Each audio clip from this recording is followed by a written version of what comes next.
kids in the But audience. nobody's filming this. It won't end up on social media, right, ladies and gentlemen? Don't worry about that. So I got back to do the interview, and there was Rory Holloway, and that's Stacy. Yeah. You know Stacy and Frank.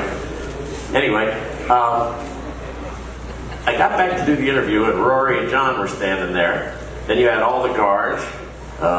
You were being protected at the time by I was the... going to get arrested at first. Well, they wanted to, didn't they? And Don talked them out of it. Whatever you may think of Don, he saved you from them going in. Well, he probably did for his own best interest. He was If I'm in jail, he can't make third any money.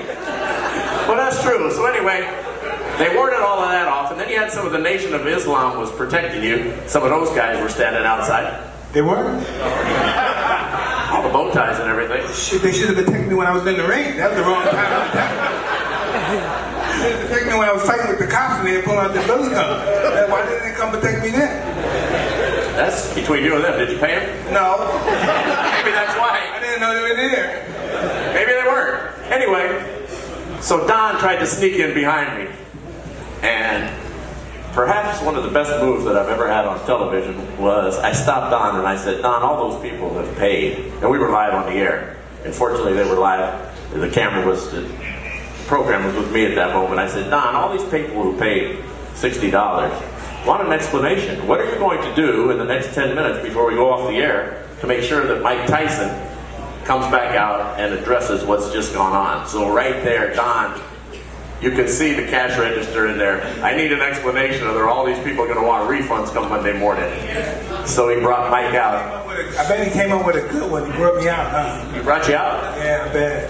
We were just all happy about not getting sued by all the other corporations and stuff. And I was just happy about that. When we did the interview, and you gave the explanation, that look at my eye, I have to feed my children. Well, I said they had to look at me. They had to look at me, look at the third eye. I have to feed my children. I must have said that as well. That's what I do. Were you still kind of out of it at that moment when we were talking? I don't know if I was out of it, but I knew I had to do the interview. When that third round started, I've always wanted to ask you this. When you came out, Mills Lane called time. Your mouthpiece was not in your mouth. You had to go back into the corner. Did you go out to start that round with the intent in your mind to do what you wound up doing and making boxing history, or was that a mistake in the corner? They forgot to put the mouthpiece in your mouth. What was the thinking behind all of that? This has a dumbass cornerman. I had no idea. Wow. Yeah, they had no idea. Did you think your career was over when you left the MGM that night? Did you think that they would allow you to fight again after that? Did you have full recognition of what you had done in that moment, or was that survival mode not allowing you to have clear thought process? Can I just say this, being as truthfully and honest? Sure. Have you ever not? All right, I'm Mike Tyson. They can only keep me away for so long. They have to bring me back. Yeah, Mike.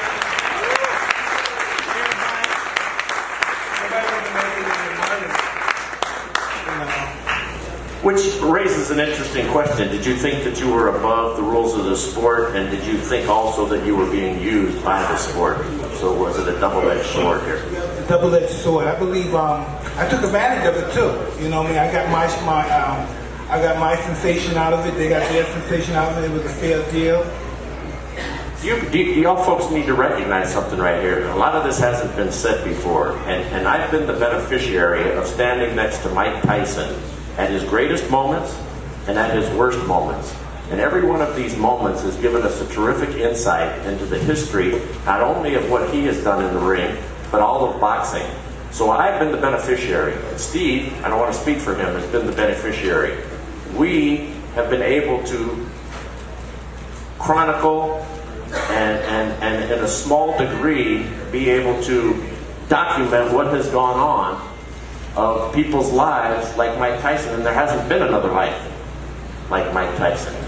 I was lucky with the end of the Ali era, and we've had Hagler and Hearns and Floyd Mayweather and some great, but nothing quite like this. So that's a large part of the reason. I don't want to speak for Steve because he does play-by-play.